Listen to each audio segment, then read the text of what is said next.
बिस्मिल्लाहिर्रहमानिर्रहीम। फ़हीम महबूब आपसे मुखातब है। आज का जो हमारा टॉपिक है इसके अंदर हमने ये स्टडी करना है कि जो भी इंपोर्ट्स प्रोडक्ट्स हैं यानी कि जो कमर्शियल इंपोर्टर है क्या उसने बाद में जो एडवांस टैक्स है वो पे करना है। जैसे आप सबको पता है कि अभी नोटिस रिसीव हो रहे हैं, मैसेज भी आ रहे हैं, ईमेल्स भी आ रही हैं और इवन आईरस के अंदर भी एक रिमाइंडर आ रहा है कि आपने एडवांस टैक्स जमा करवाना है।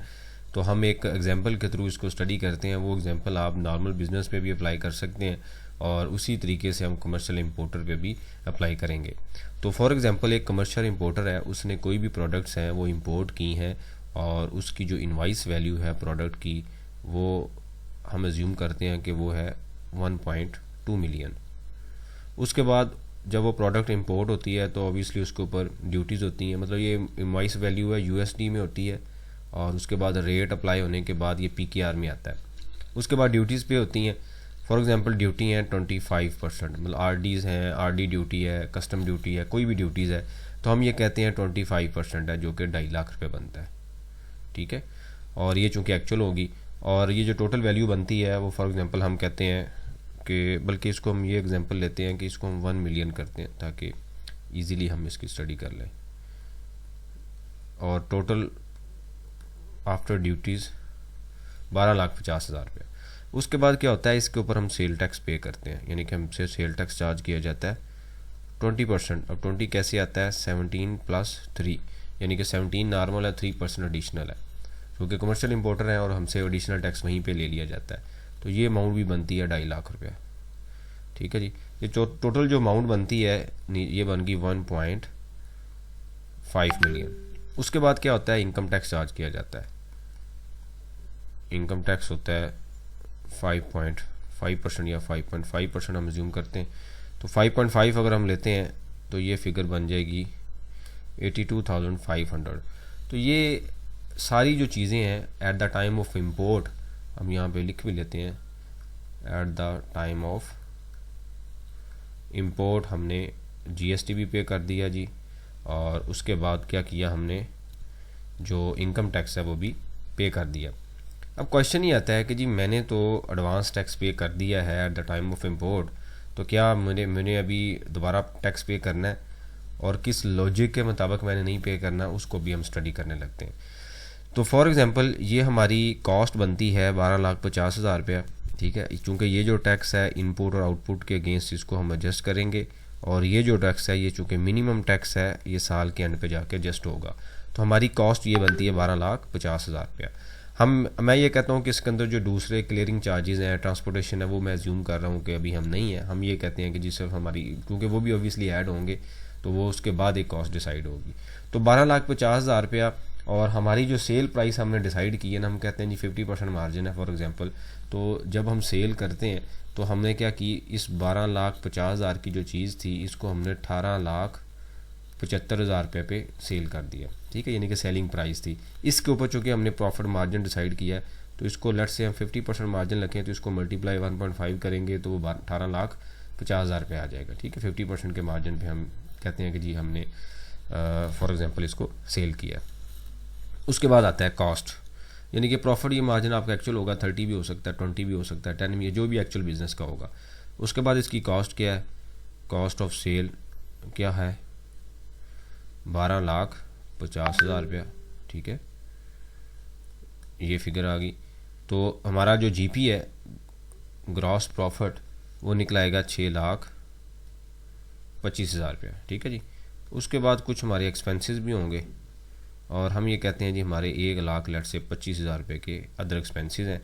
तो प्रॉफिट बिफोर टैक्स फिगर आ गई 5 लाख रुपया। ठीक है, अब इसके ऊपर हम इनकम टैक्स के स्लैब रेट अप्लाई करते हैं जो ये कहता है 4 लाख से कम है तो 0%।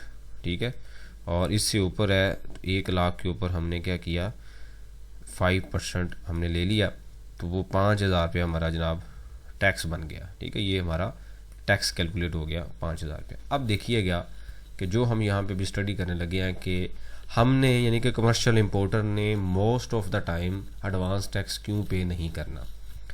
अब होता क्या है कि ये नॉर्मल स्लैब है।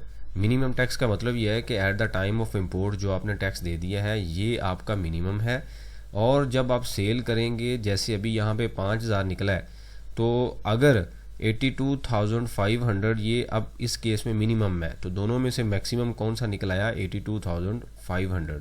ठीक है, तो ये तो हमने देना ही देना है, मतलब ये फिगर जो है ये हमने पे करनी ही करनी है, क्योंकि ये क्या है? Minimum tax. ठीक है, लेकिन अगर ये फिगर यहाँ पे होती 90,000 यानी कि 5,000 की जगह पे, तो 82,500 हमने पे किया हुआ था, तो बाकी जो भी फिगर निकलती है यहाँ पे 7,500 की फिगर जो निकलती है वो फिगर क्या होगी? हम गवर्नमेंट को रिटर्न के साथ पे कर देंगे। मतलब ये है कि अगर आपने बाद में प्रोडक्ट सेल की और उस प्रोडक्ट के ऊपर ज़्यादा प्रॉफिट आ गया तो आप वो ज़्यादा टैक्स देंगे, लेकिन अगर वो कम आता है यानी कि प्रॉफिट कम है और टैक्स भी कम है, तो ये टैक्स तो आपने देना ही देना है, जो कि आपने at the time of import हमें पे कर दिया है। ठीक है जी। अब ये जो टैक्स है इस केस में अब क्या हुआ कि मोस्ट ऑफ द टाइम मैंने यहाँ पे आप 50% का मार्जिन क्यों ऐड किया? इस वजह से किया कि जी हम ज़्यादा से ज़्यादा मार्जिन लें और उसके बाद इसी एग्जांपल को कंपेयर करते हैं कि क्या हमारा जो tax at the time of import हमने पे किया है वो टैक्स ज़्यादा है या हमें यहाँ पे ज़्यादा पे करना पड़ेगा। तो 50% एक सफिशेंट मटेरियल परसेंटेज है जो कि मैंने अपनी कॉस्ट के अंदर ऐड की और उसके बाद उसको सेल किया, उसके बाद एक्सपेंसेस माइनस किए। ये एक्सपेंसिव मैंने बड़े नॉर्मल से लिए। मैं ये कहता हूँ एक ही प्रोडक्ट है, लेकिन अगर हमारे ऑफिस हैं, सैलरीज हैं, तो काफ़ी एक्सपेंसेस आ सकते हैं जो कि 5 लाख से प्रॉफिट कम भी हो सकता है। तो मैंने यहाँ पे हमें कैलकुलेट किया जी 5,000 रुपये हमारा वैसे नॉर्मल टैक्स बनता है और हमने 82,500 at the time of import already दे दी है। तो क्या हमारे ऊपर अब 147 जो क्वार्टरली टैक्स है, एडवांस टैक्स है, क्या वो एप्लीकेबल होगा?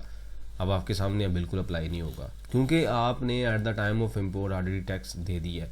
अब ये 95% मेरी प्रैक्टिस में जो लोग हैं जिनकी मैं रिटर्न्स वगैरह फाइल करता हूँ और जो मैं मार्केट में देखता हूँ कि जितने भी कमर्शियल इंपोर्टर्स हैं उनका 95% तक ऐसे इंपोर्टर हैं जिनका ये जो टैक्स है ये ऑलरेडी पे हो चुका होता है eight the time of import.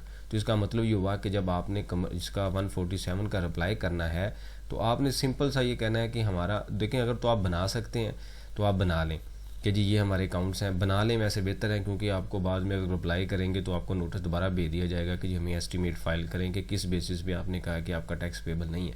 तो इस तरीके से सिंपल छोटा सा एक चार्ट या एक डायग्राम बना लें, यानी कि प्रॉफिट लॉस बना लें, उसके बाद उसकी इस तरीके से कैलकुलेशन कर लें और उनको अटैच कर दें कि जी ये हमारी सेल थी जुलाई अगस्त सितंबर की, उसके ऊपर ये टैक्स बनता है और ये हमने at a time of import already दे दिया है, तो हमारा कोई टैक्स नहीं, we are not eligible to pay any additional advance income tax during that quarter. ठीक है, ये करके आप फाइल कर दें, सिंपल सा इसका रिप्लाई है।